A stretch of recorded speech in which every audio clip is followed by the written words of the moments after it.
¿Qué vale un potro? Dime, ¿qué vale un potro para alguien que ya no tiene padre, que ya no tiene madre, que ya no tiene tierra, que ya no tiene ni un peso partido por la mitad? Vale todo.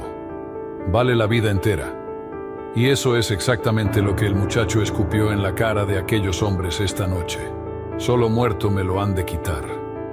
Esa noche fue esto: manos amarradas, una soga al cuello, la luna alumbrando el fresno donde lo iban a colgar, 4 rifles apuntándole a la cabeza, y desde adentro del jacal un potro pateando paredes, relinchando, intentando salir, como si supiera, como si entendiera exactamente lo que estaba pasando afuera, y el muchacho sin temblar, sin una lágrima, sin abrir la boca para suplicar, porque estaba esperando el momento exacto.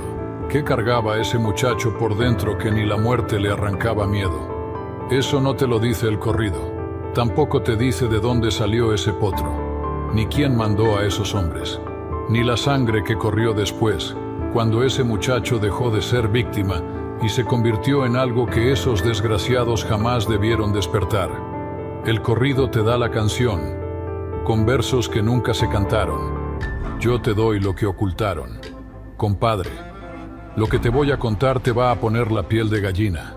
La historia de un muchacho y un potro, 2 huérfanos que no tenían a nadie en este mundo y que se convirtieron en leyenda. Esa es la historia detrás del corrido El muchacho y el potro. Estás escuchando el canal Caballón Cronista. Dime en los comentarios de dónde me escuchas y cuál corrido te marcó el alma. Dale like, suscríbete, que aquí siempre hay historias que contar.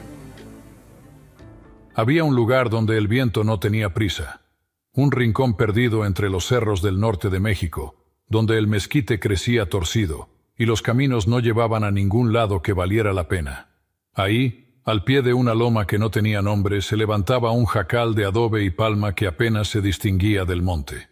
4 paredes pardas, un techo que crujía cuando soplaba el norte, y una puerta de madera que cerraba con un lazo de cuero. Eso era todo. Adentro vivía un muchacho, flaco, prieto del sol, con las manos callosas y los ojos de alguien que ha visto demasiado para su edad. No tendría más de 18 o 19 años, pero cargaba un silencio encima que lo hacía parecer viejo. No hablaba con nadie porque no había nadie con quien hablar. El ranchito más cercano quedaba a 2 horas a pie y el pueblo a mediodía a caballo. Así que sus días eran iguales. Salía con el primer gris del amanecer, juntaba leña, revisaba las trampas para conejos, cargaba agua del arroyo cuando había y del pozo cuando no, frijoles, tortillas duras, a veces un trozo de carne seca, un día detrás de otro, como piedras amontonadas. Pero ese muchacho no estaba solo. Amarrado a un mezquite a un costado del jacal, dormía todas las noches un potro colorado. No era un animal cualquiera. Era alto para su edad, de pecho ancho y patas firmes, con un pelaje que cuando le pegaba el sol parecía lumbre viva. Tenía los ojos grandes y oscuros, de esos que te miran como si entendieran. Cuando el muchacho se acercaba, el potro levantaba la cabeza y relinchaba bajito. No de susto, de gusto. La historia de ese potro empezaba con una muerte. Un año antes, tal vez un poco más, el muchacho había encontrado una yegua tirada a un lado del camino viejo que bajaba de la sierra. Estaba flaca, reventada, con el lomo lleno de mataduras y los ojos ya vidriosos. Alguien la había usado hasta que no dio más y la dejó tirada como quien deja una herramienta rota. Pero a un lado de la yegua, temblando en el polvo, había un potrillo recién nacido. Intentaba mamar de la madre que ya no tenía nada que darle. La yegua murió esa misma tarde. El potrillo se quedó solo en el mundo, igual que él. Tal vez fue eso. Tal vez fue verse reflejado en ese animal lo que hizo que el muchacho se agachara, lo levantara con los 2 brazos y se lo llevara al jacal. Lo alimentó con leche de una cabra vieja que tenía. Le hizo un rincón de paja junto a su propia cama. Las primeras semanas fueron duras. El potrillo no comía, temblaba de noche, se caía al intentar caminar. Hubo noches en que el muchacho se quedó despierto junto a él, pasándole la mano por el lomo, hablándole bajito como se le habla a un hijo enfermo. Y el potrillo vivió. No porque fuera fuerte, sino porque alguien decidió que no iba a dejarlo morir. Así empezó todo entre ellos. Un pacto sin palabras. Una alianza de dos seres que no tenían a nadie más en el mundo. Conforme el potrillo fue creciendo, el muchacho le enseñó todo. A caminar firme en terreno pedregoso. A responder a su voz. A detenerse en seco cuando levantaba la mano. Y algo más. Algo que nadie sabía. Le enseñó a responder a un silbido. Un silbido corto, agudo, que solo significaba una cosa. Ven a mí. No importa dónde estés, no importa qué esté pasando. Ven a mí. Lo practicaron cientos de veces. En el monte, en el arroyo, en la oscuridad de la noche. El muchacho silbaba y el potro venía. Siempre. Sin falta. Como si ese sonido fuera una cuerda invisible que los ataba. Para ese entonces los tiempos ya estaban revueltos. El norte de México era un polvorín que no necesitaba mucha chispa. Se hablaba de revolución, de un tal Madero que había levantado al pueblo, de un Villa que arrasaba con todo desde Chihuahua. Pero en aquel rincón perdido la revolución no llegaba con banderas y discursos. Llegaba de otra forma. Llegaba en las noches, a caballo, con hombres armados que no servían a ninguna causa más que a la propia. Gavillas. Grupos de desgraciados que aprovechaban el caos para saquear ranchos, llevarse ganado, robar caballos y desaparecer gente. A veces decían que eran federales, a veces decían que eran revolucionarios. Pero al pobre le daba igual el nombre. El resultado era el mismo. Una puerta tirada, una casa vacía y a veces un cuerpo colgando de un árbol. El muchacho lo sabía porque así había perdido a su padre. Habían llegado una noche, igual que siempre. Espuelas, rifles, gritos. Se lo llevaron para la leva, para servir en un ejército que no era suyo, para morir por una causa que no le pertenecía. El viejo se resistió. Tenía 50 y tantos años, las rodillas malas, y una tos que no lo dejaba dormir. No servía para soldado, pero eso no les importó. Se lo llevaron a empellones. El muchacho, que entonces era un chamaco de 14 años, intentó detenerlos. Le dieron un culatazo en la cara que le partió la ceja. Cayó al suelo viendo borroso y cuando se levantó, su padre ya no estaba. Nunca más supo de él, ni un recado, ni un rumor, nada. Después de eso quedó solo. La madre ya había muerto años antes, de una fiebre que no tuvo remedio. No tenía hermanos, no tenía tíos, no tenía a nadie. Solo el jacal, unas cabras flacas, y después, el potro. Por eso cuando el muchacho decía que ese animal era lo único que tenía, no era forma de hablar. Era la verdad desnuda, pelada, sin adornos. Ese potro era su familia, su compañero, su razón para aguantar un día más en un mundo que no le había dado nada. Y alguien lo había visto. Un arriero que pasaba seguido por la zona le había dicho hacía unas semanas, mientras le cambiaba unos cueros por sal: «Oye, muchacho, ten cuidado con ese animal. Ya lo vieron correr. Ya están preguntando de quién es». El muchacho no dijo nada. Solo apretó los dientes. Pero esa noche, por primera vez en mucho tiempo, no durmió.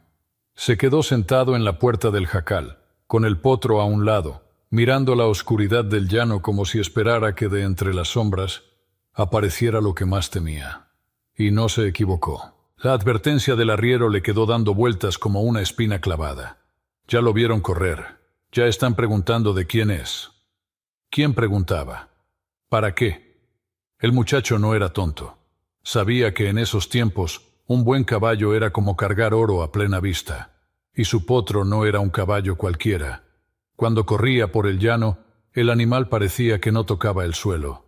Se movía como agua, como viento, con una potencia que hacía que cualquiera que lo viera se detuviera a mirarlo. Y en un norte donde los caballos significaban poder, velocidad y guerra, un animal así no pasaba desapercibido. Pasaron unos días. El muchacho bajó al pueblo a cambiar unos cueros de conejo por maíz y sal. El pueblo no era gran cosa. Una calle de tierra, una tienda que era también cantina, una iglesia de adobe con la cruz chueca, y un puñado de casas donde vivía gente que hablaba poco y miraba mucho. Amarró al potro a un poste afuera de la tienda y entró. Don Facundo, el tendero, Un viejo seco como cecina que llevaba 40 años detrás del mismo mostrador, lo atendió sin mirarlo a los ojos. Eso ya era raro. Don Facundo siempre tenía algo que decir, pero esa mañana estaba callado. Le pesó el maíz, le midió la sal, y cuando el muchacho iba a salir, le dijo en voz baja: «Muchacho, no andes enseñando ese animal por aquí». El muchacho se detuvo en la puerta. «¿Por qué?». Don Facundo miró hacia afuera como verificando que nadie escuchara. «Porque don Laureano ya lo tiene fichado». Don Laureano. El nombre cayó como una piedra en agua quieta. Todo mundo en la zona sabía quién era don Laureano Treviño. No era hacendado, ni revolucionario, ni federal. Era algo peor. Era un hombre que había aprendido a moverse entre todos los bandos sin pertenecer a ninguno. Tenía un rancho grande al norte del río, unos 30 hombres armados que le servían como soldados privados, y la costumbre de tomar lo que le gustaba sin pedir permiso. Cuando las gavillas empezaron a recorrer el norte, don Laureano las usó a su favor. Les daba techo, comida y parque, y a cambio ellos le traían ganado, caballos y el miedo de los ranchos vecinos. Así se hacía el poder en esos tiempos. No con ideales, con miedo. El muchacho salió de la tienda sin decir palabra. Desamarró al potro y se fue al trote largo por el camino de vuelta. Pero por dentro algo se le había roto. Conocía la fama de don Laureano. Sabía que cuando ese hombre quería algo, lo conseguía. Un ranchero de la zona, don Matías, había tenido un toro reproductor que don Laureano quiso comprar por la mitad de lo que valía. Don Matías dijo que no. Una semana después encontraron al toro degollado en el corral, y a don Matías lo hallaron en una vereda con un balazo en la nuca y las manos amarradas con alambre. Nadie dijo nada. Así funcionaban las cosas.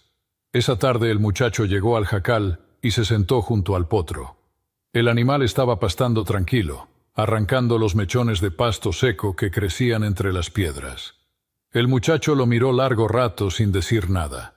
Después, como si hablara con otro ser humano, le dijo bajito: «Ya nos andan buscando». El potro levantó la cabeza y lo miró con esos ojos grandes que parecían entender todo. «Pero no te voy a soltar. ¿Me oyes? No te voy a soltar aunque venga el mismísimo diablo». El animal resopló y bajó la cabeza para seguir comiendo.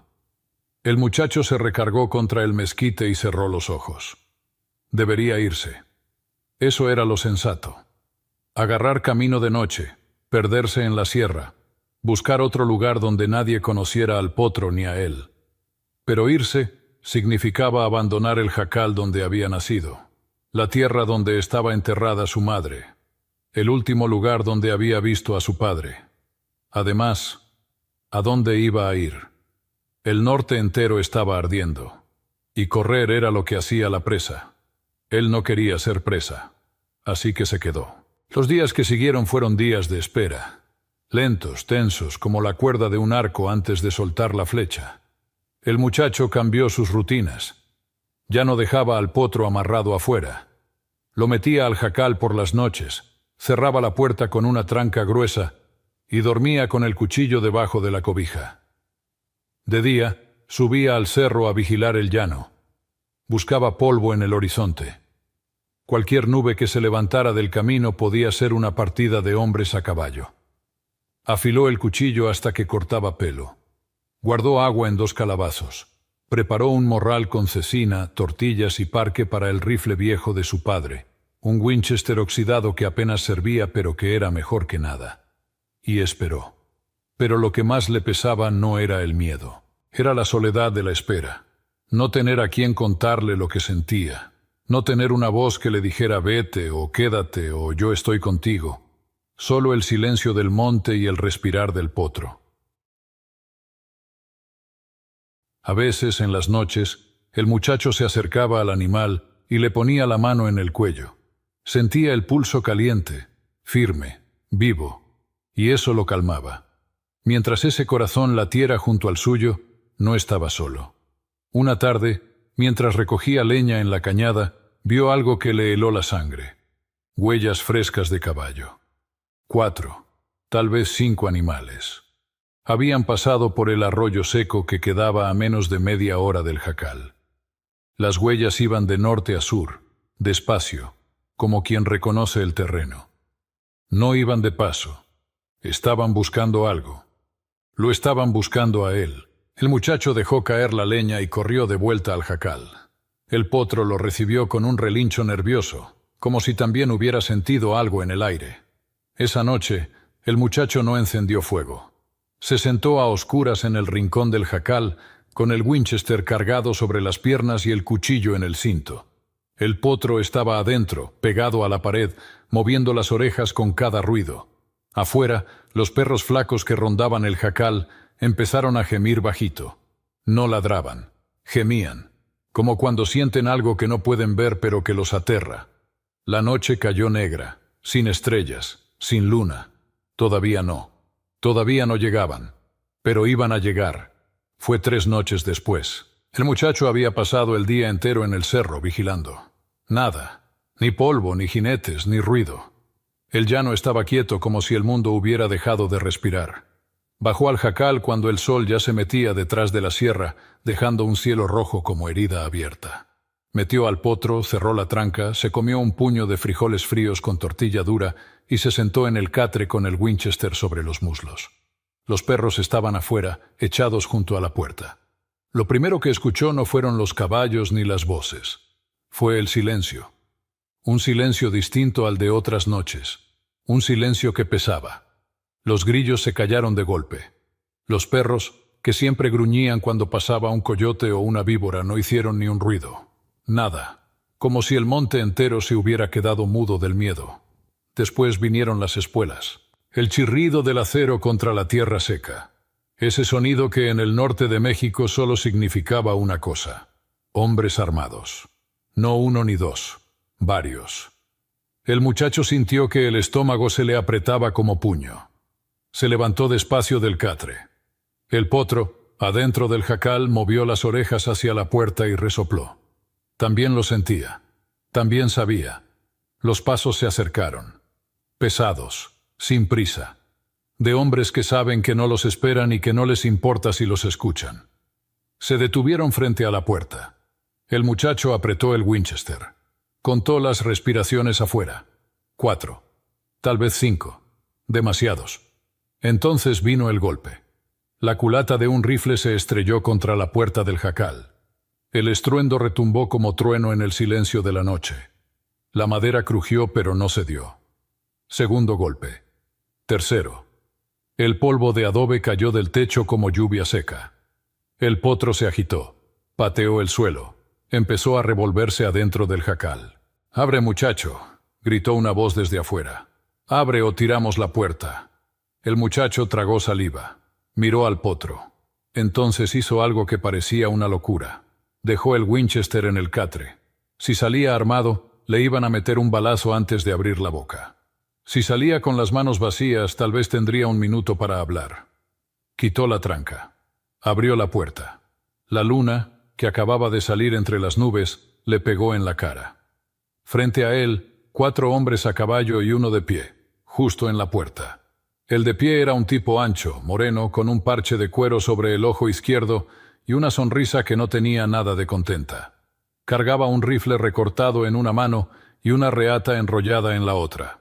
Los de a caballo traían sombreros anchos, carrilleras cruzadas al pecho y los rifles apoyados en la montura. Ninguno hablaba. No necesitaban. El mensaje estaba claro. El del parche escupió al suelo y dijo: «Venimos por el potro».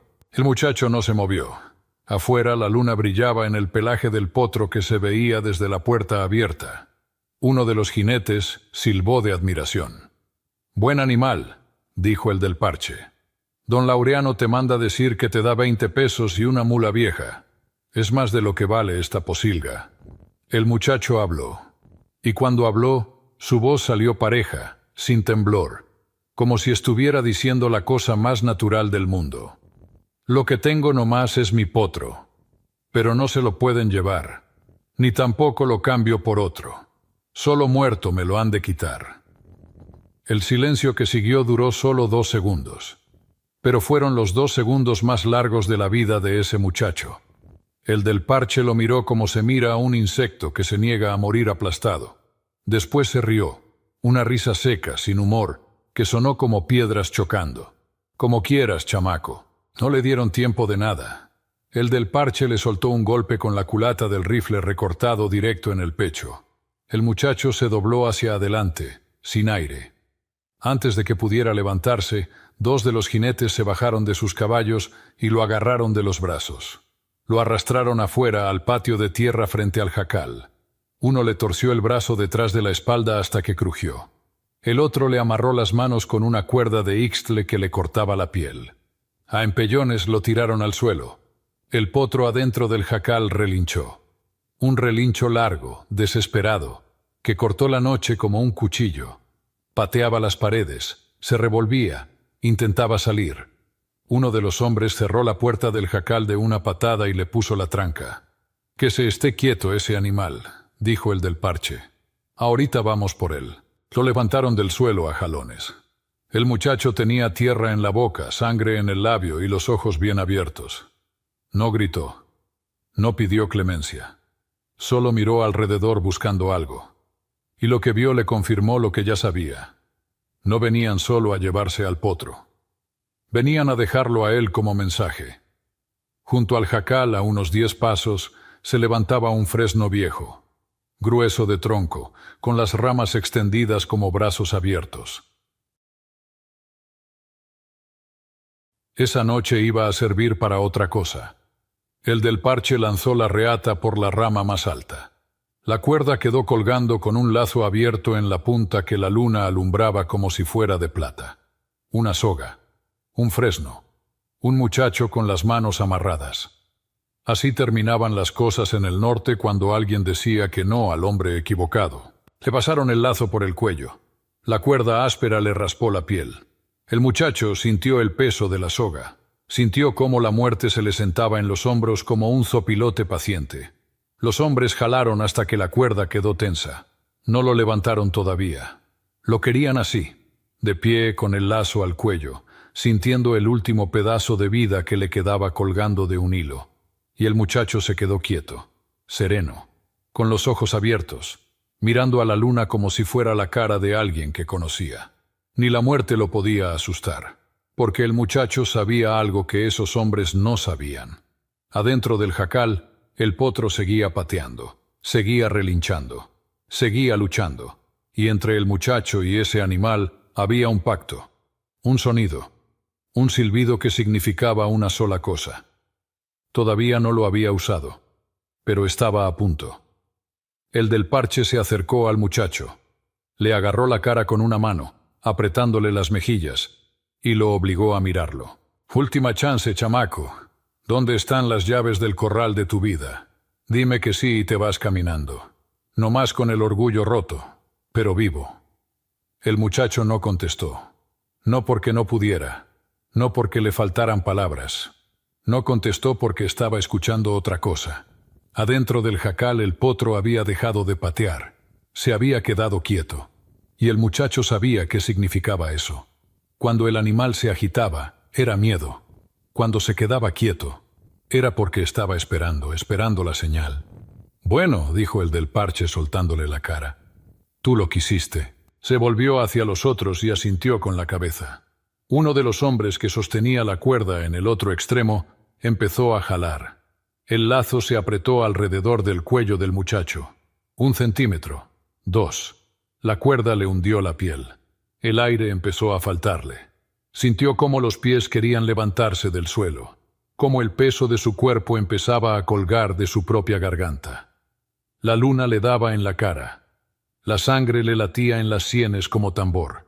Y en ese momento, en ese segundo exacto entre la vida y la muerte, el muchacho juntó los labios y silbó.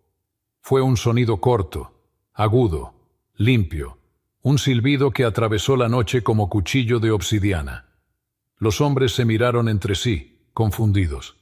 ¿Qué fue eso? ¿Un último acto de locura? ¿La señal de alguien escondido?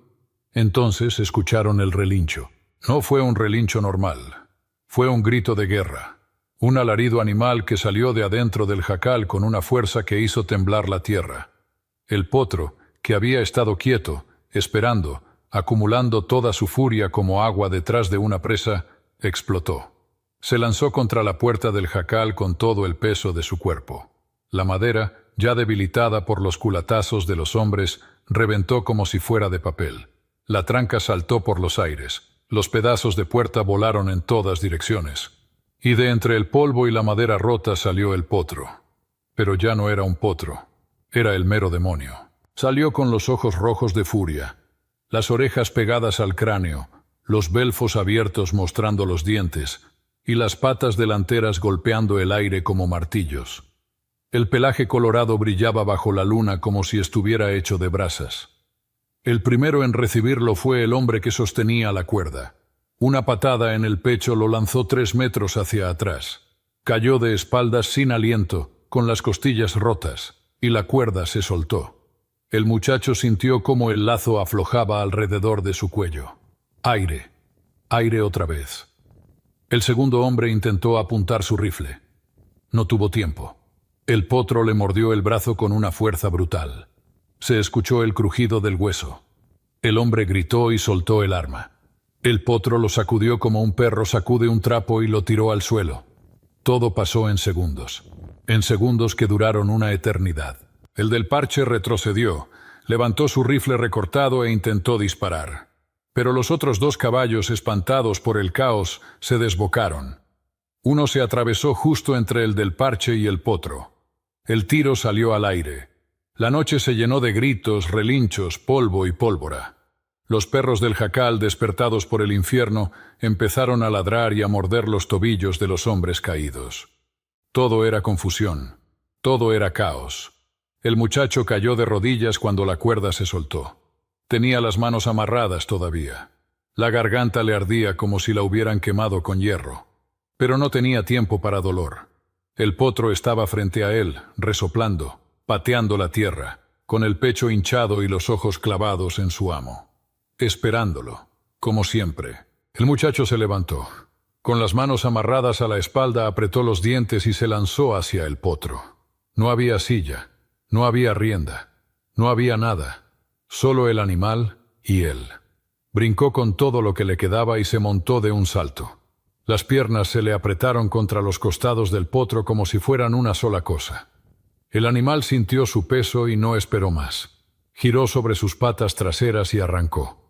¡Mátenlo!, gritó el del parche desde el suelo, con la cara llena de polvo y sangre. ¡No lo dejen ir!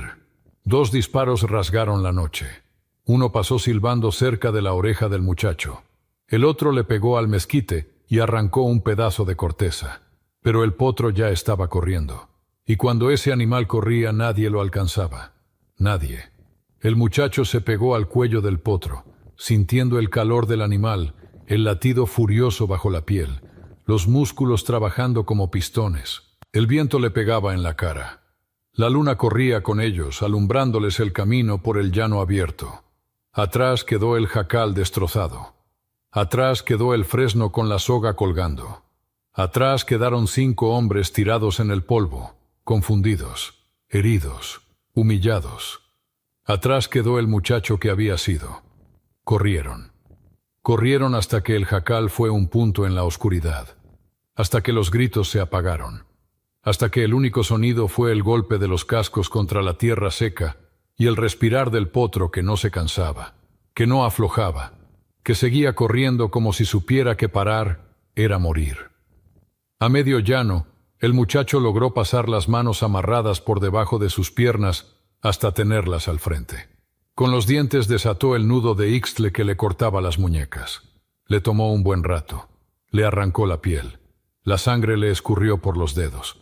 Pero cuando por fin tuvo las manos libres, lo primero que hizo fue abrazar el cuello del potro.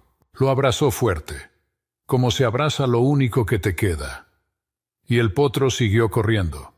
Corrieron hacia el poniente, donde la sierra se levantaba negra contra el cielo. El muchacho no guiaba al potro. No necesitaba. El animal corría por instinto, buscando la oscuridad más densa, el terreno donde los otros caballos no pudieran seguirlo. Porque los otros sí venían. El muchacho alcanzaba a escuchar los cascos a lo lejos. Los hombres del parche habían tardado en reorganizarse, en juntar a sus caballos desbocados, en levantar al herido del suelo. Pero venían.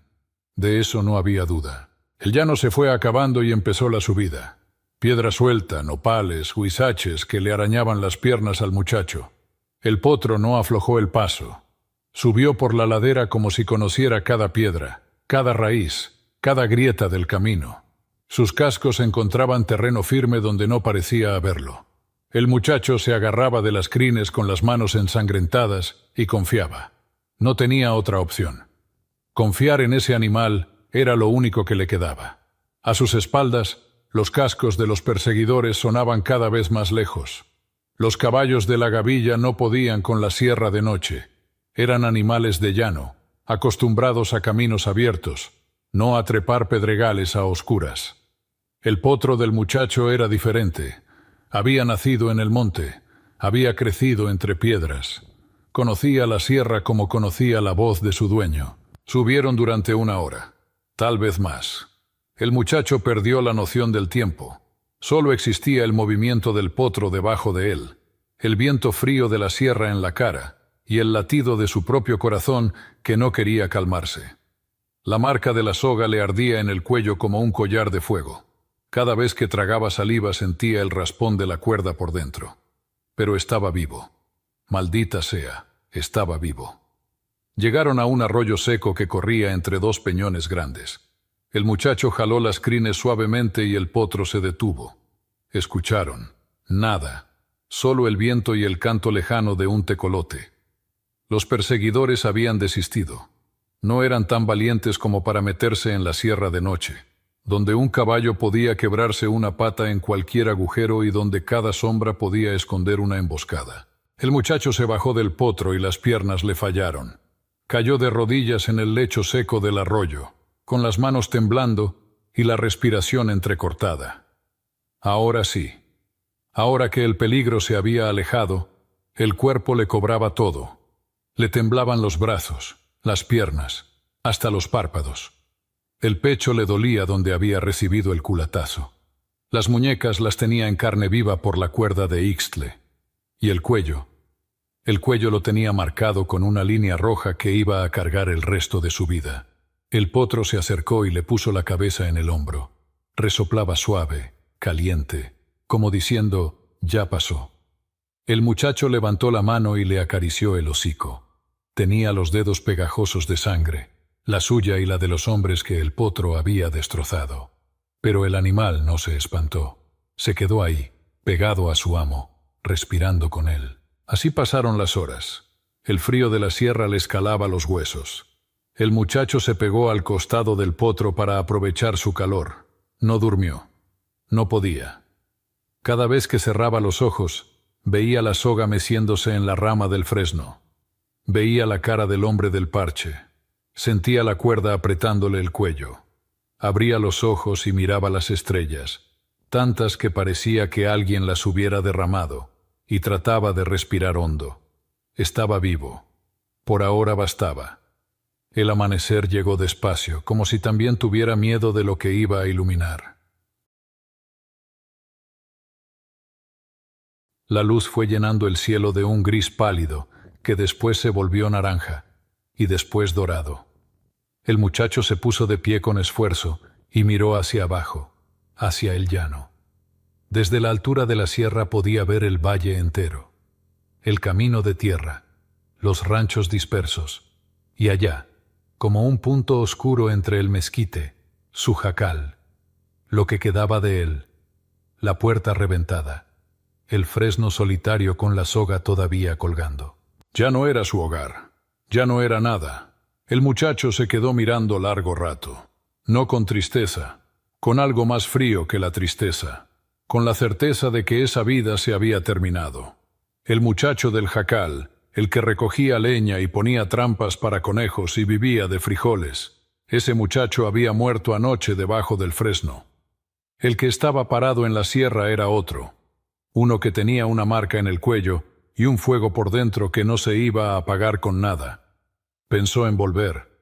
Pensó en buscar su Winchester, juntar lo que pudiera, tratar de reconstruir. ¿Pero para qué? Don Laureano no iba a olvidar. El del parche iba a volver con más hombres. La próxima vez no iban a jugar. La próxima vez iban a llegar disparando. No. Volver era morir. Entonces pensó en lo que se decía en los pueblos, que hacia el poniente, más allá de la sierra, andaba un hombre juntando gente. Un hombre que peleaba contra los poderosos, que les quitaba las tierras a los hacendados y se las daba a los de abajo. Un hombre que montaba a caballo como si hubiera nacido sobre la silla. Pancho Villa, le decían. Y la gente que andaba con él no era soldados de academia ni hijos de ricos. Eran campesinos, arrieros, vaqueros, gente sin tierra y sin nombre que había agarrado las armas porque ya no tenía nada que perder. Gente como él. El muchacho miró al potro. El animal estaba pastando tranquilo entre unas matas de zacate, como si la noche anterior no hubiera pasado. Como si no hubiera derribado hombres a patadas ni reventado una puerta de madera con el pecho. Ahí estaba, pacífico, mascando hierba con la luz del amanecer dorándole el pelaje colorado. «Vámonos», le dijo el muchacho. El potro levantó la cabeza. «Tú y yo ya no tenemos nada aquí. Vamos a buscar a la gente de Villa». Montó de un salto, sin silla, sin rienda, sin nada más que sus manos en las crines y la rabia que le latía en el pecho. Dio un último vistazo al llano, al jacal destrozado, al fresno que ya se veía chiquito desde arriba, y arrancó hacia el poniente. Tardó 5 días en encontrarlos. 5 días cruzando sierra, durmiendo entre peñascos, comiendo lo que la tierra le daba. Tunas, raíces, un conejo que cazó con una piedra porque no tenía rifle. El potro aguantó todo sin quejarse. Bebía de los charcos entre las rocas, mascaba zacate seco y seguía caminando. A veces el muchacho se bajaba y caminaba a su lado para no cansarlo. Iban los dos solos por veredas que apenas se distinguían, guiándose por el sol de día y por las estrellas de noche. El muchacho no sabía exactamente dónde estaban los villistas, solo sabía que andaban por el poniente, que se movían como sombra, y que si uno los buscaba con suficientes ganas, ellos te encontraban primero. Y así fue. La mañana del 5.º día, mientras bajaba por una cañada angosta, escuchó el chasquido de un rifle amartillándose. Después otro, y otro. Antes de que pudiera reaccionar, 3 hombres salieron de entre los matorrales con las armas apuntándole al pecho. Vestían de civil, sombreros anchos, carrilleras cruzadas, y traían esa mirada que tienen los hombres que llevan meses peleando. Desconfiada, fría, lista para jalar el gatillo.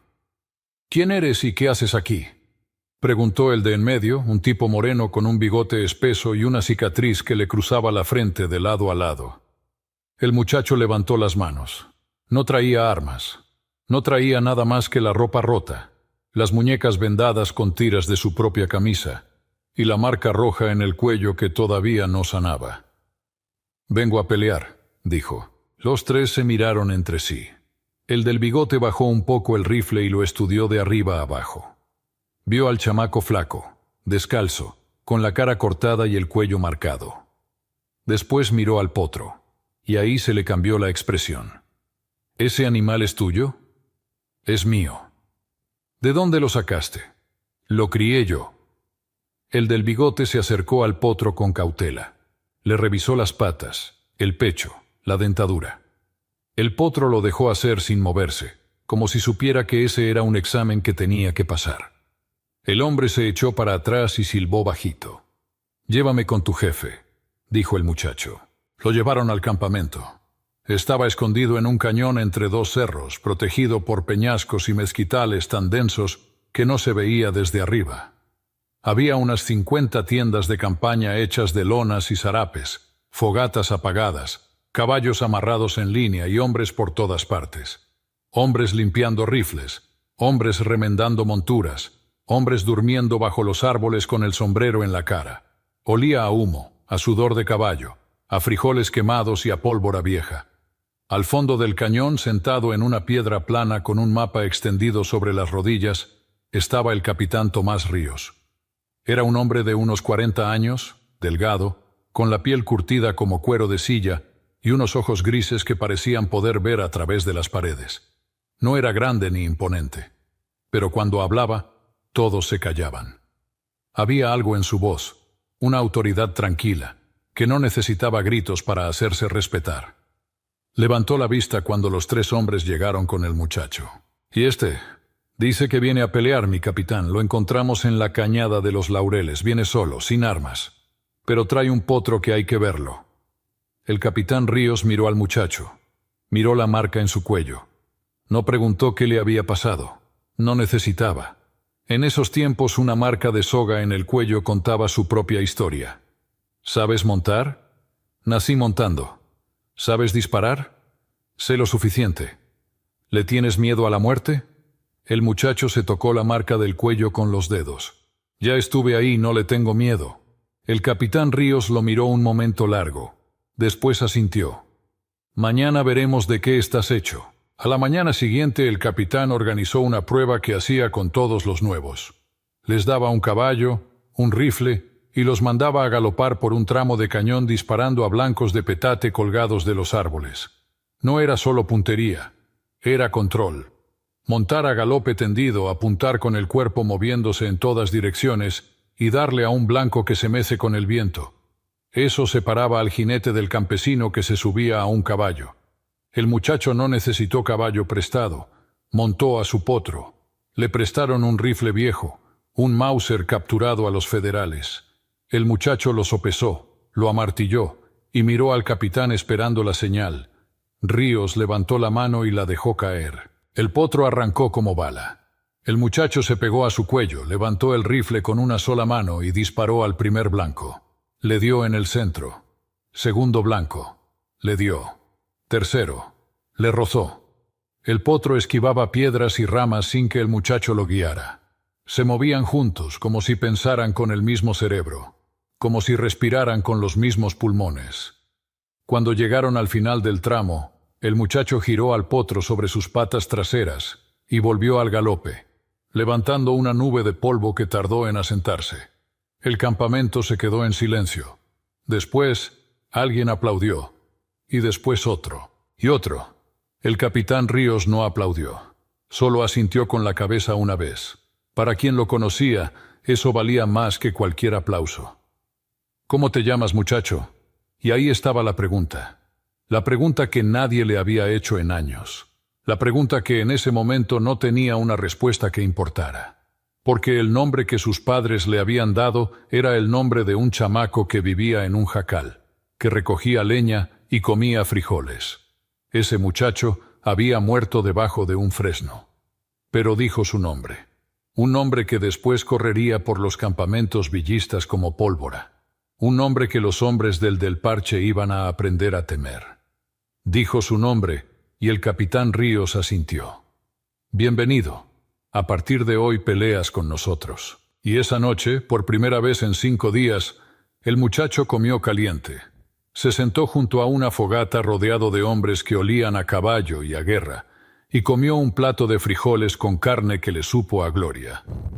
El potro estaba amarrado cerca, entre los otros caballos, pero se distinguía de todos. Los jinetes veteranos lo miraban de reojo. Ya sabían. Ese animal era diferente. El muchacho y el potro habían encontrado un ejército. Ahora faltaba encontrar a los hombres del fresno. Los meses que siguieron lo convirtieron en otro hombre. La guerra hace eso. Te quita lo que sobra y te endurece lo que queda. El muchacho aprendió a disparar montado a galope tendido sin fallar. Aprendió a cargar un Mauser en la oscuridad con los ojos cerrados. Aprendió a leer el terreno antes de una emboscada, a reconocer el sonido de la caballería federal por el ritmo de los cascos, a distinguir un campamento enemigo por el olor del humo. Aprendió a matar sin temblar y a seguir cabalgando después como si no hubiera pasado nada. Pero sobre todo aprendió algo que no se enseña. Aprendió que el valor no es no tener miedo. El valor es hacer lo que hay que hacer, aunque el miedo te esté gritando que corras. Y eso el muchacho ya lo traía por dentro desde aquella noche debajo del fresno. El capitán Ríos lo fue poniendo en las misiones más difíciles. Primero como explorador, mandándolo por delante del grupo para reconocer el terreno. Después como correo, cruzando líneas enemigas a caballo con mensajes que no podían caer en manos federales. Y después, cuando ya nadie dudaba de él, como punta de lanza en las cargas de caballería. Ahí es donde el muchacho y el potro brillaban como en ningún otro lado. Cuando la trompeta sonaba y los jinetes arrancaban al galope con los rifles en alto, el potro colorado siempre iba al frente. Siempre. Como si supiera que su lugar era adelante, donde el peligro era más grande y donde el miedo no se podía esconder. Los otros jinetes empezaron a hablar de él, no con su nombre, con lo que veían. El del potro colorado. Así le decían. Y cuando alguien preguntaba quién era ese muchacho que siempre iba al frente, la respuesta era siempre la misma. Es el del potro. No preguntes más. Pelearon en 3 batallas grandes y en una docena de escaramuzas menores. El muchacho perdió la cuenta de cuántos balazos le pasaron cerca. Uno le rozó el hombro izquierdo y le dejó una cicatriz que parecía rayo. Otro le mató al caballo de un compañero que iba a su lado, y el muchacho tuvo que jalarlo de un brazo y subirlo a la grupa del potro sin dejar de galopar. Un tercero le atravesó el ala del sombrero. 3 centímetros más abajo y esta historia se habría terminado ahí. Pero no se terminó, porque el muchacho tenía algo pendiente. Cada pueblo que tomaban, cada rancho que liberaban, cada gavilla que desarmaban, el muchacho buscaba. Miraba las caras de los prisioneros uno por uno. Buscaba un parche de cuero sobre un ojo izquierdo. Buscaba la sonrisa del hombre que le había puesto la soga al cuello. Buscaba el nombre de don Laureano Treviño en las bocas de los que sabían cosas. Preguntaba en las cantinas, en los campamentos, en los pueblos recién tomados. Siempre la misma pregunta, hecha con la misma voz pareja de siempre. ¿Conoces a un hombre que le dicen el Tuerto? ¿Sabes de un tal don Laureano que tiene gente armada al norte del río? La mayoría no sabía nada. Algunos se asustaban con la pregunta, lo que significaba que sí sabían pero no querían hablar, y algunos, muy pocos, le soltaban pedazos de información como migajas de pan. Que don Laureano seguía en su rancho, que tenía más hombres que antes, que se había aliado con los federales huertistas para mantenerse protegido, que el Tuerto seguía siendo su mano derecha y que ahora traía un rifle nuevo, un Springfield, que le habían conseguido del otro lado del río. El muchacho guardaba cada dato como quien guarda balas. Con cuidado, con paciencia. Sabía que el momento iba a llegar. No tenía prisa. La venganza del que tiene prisa es torpe, desordenada, y casi siempre termina mal. La venganza del que sabe esperar es otra cosa. Es precisa, es fría, es inevitable. Una noche, después de tomar un pueblo que los federales habían abandonado sin pelear, el capitán Ríos se sentó junto al muchacho en la fogata. Los dos miraron el fuego un rato largo sin hablar. Ríos tenía esa costumbre. Dejaba que el silencio hiciera su trabajo antes de abrir la boca.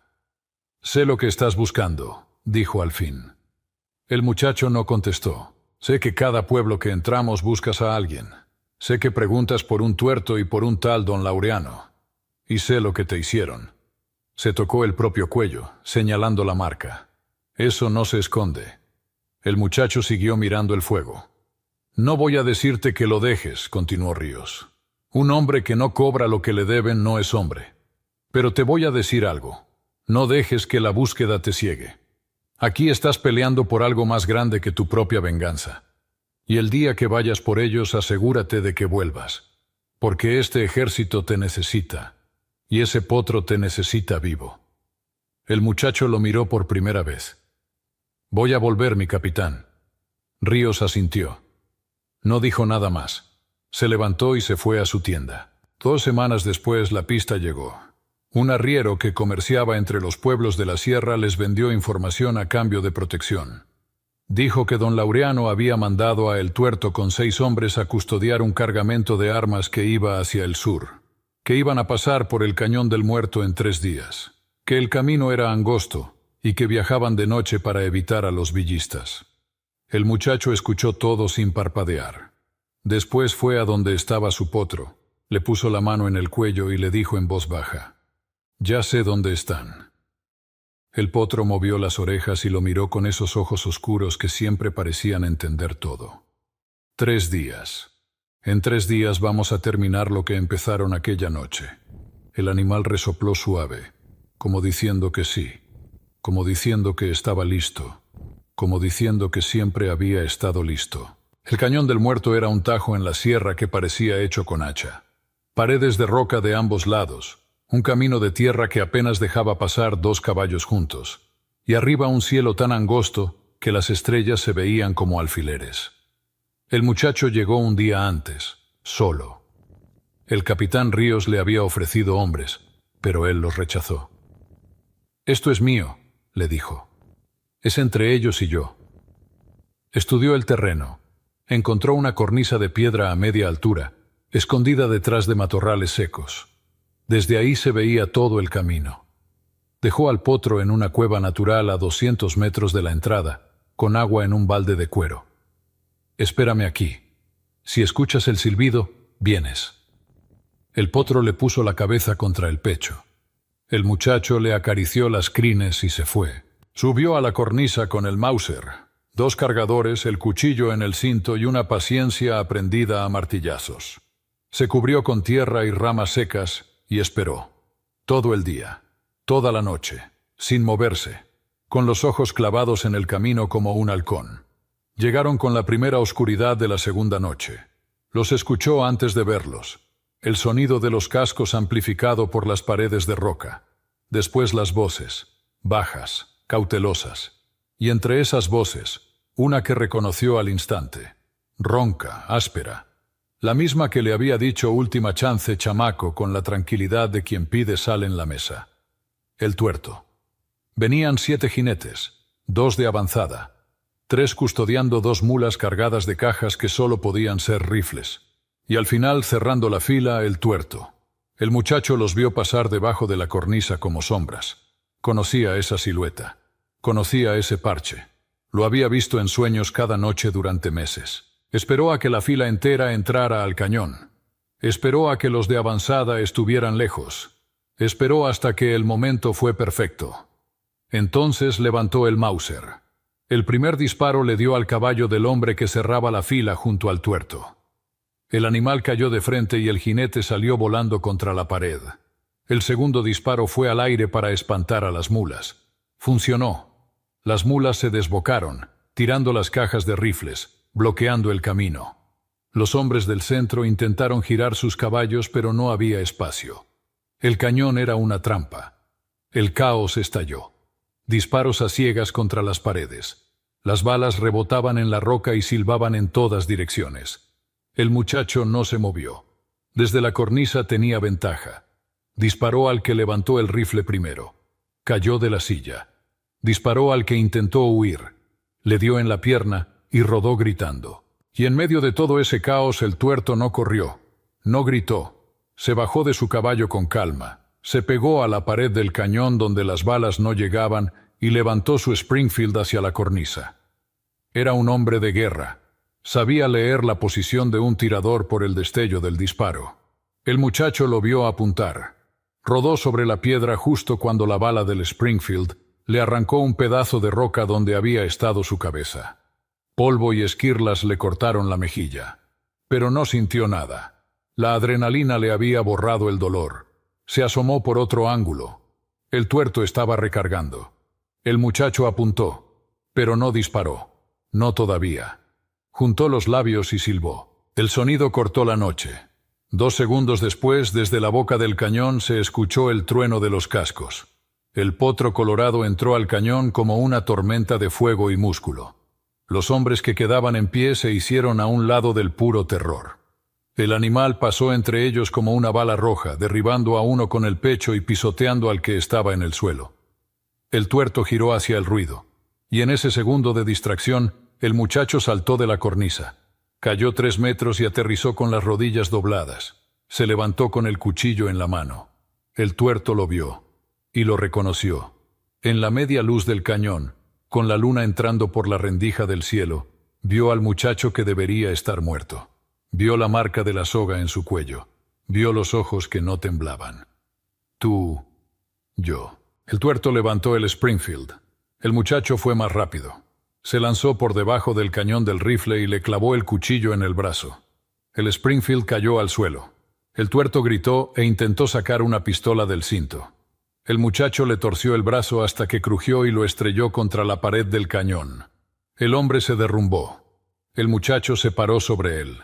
El cuchillo brillaba en su mano. El tuerto lo miraba desde el suelo con su único ojo lleno de algo que el muchacho reconoció. Miedo. El mismo miedo que él no había sentido aquella noche debajo del fresno. «Don Laureano te mandó por mi potro», dijo el muchacho. «Dile que nunca va a tenerlo. Y dile que si vuelve a mandar a alguien, le devuelvo las piezas en costales. No lo mató. Podría haberlo hecho. La soga, los golpes, la humillación, los meses de rabia. Pero algo lo detuvo. Tal vez entendió que matar al tuerto era fácil, pero dejarlo vivo con ese miedo era peor castigo. Se dio la vuelta. Silbó. El potro vino a su lado resoplando con el pelaje manchado de polvo y la mirada todavía fiera. El muchacho lo montó de un salto. Salió del cañón al paso, sin prisa, dejando atrás a 7 hombres deshechos, 2 mulas de rifles que ahora serían villistas, y a un tuerto que iba a llevarle un mensaje a don Laureano que no olvidaría jamás. La luna los acompañó de vuelta. La misma luna que había alumbrado el fresno. La misma luna que había visto al potro convertirse en demonio. La misma luna que ahora iluminaba a un muchacho que ya no era muchacho, montado en un potro que ya no era solo un potro, cabalgando por un norte que ya no era el mismo. Porque ellos lo habían cambiado. Y los corridos de esta tierra cuentan lo que pasó. Pero nunca cuentan todo. Lo que queda sin contar vive en el aire, en las noches del norte, en el silbido del viento entre los fresnos. Y si algún día pasas por una cañada solitaria y escuchas un silbido corto, agudo, que corta la oscuridad, ya sabes de dónde viene. Ya sabes quién silba. Acabas de escuchar el canal Caballón Cronista. Gracias por escuchar hasta el final. Ahí en tu pantalla te dejé otra historia. Dale clic ahora, compadre. Nos vemos del otro lado.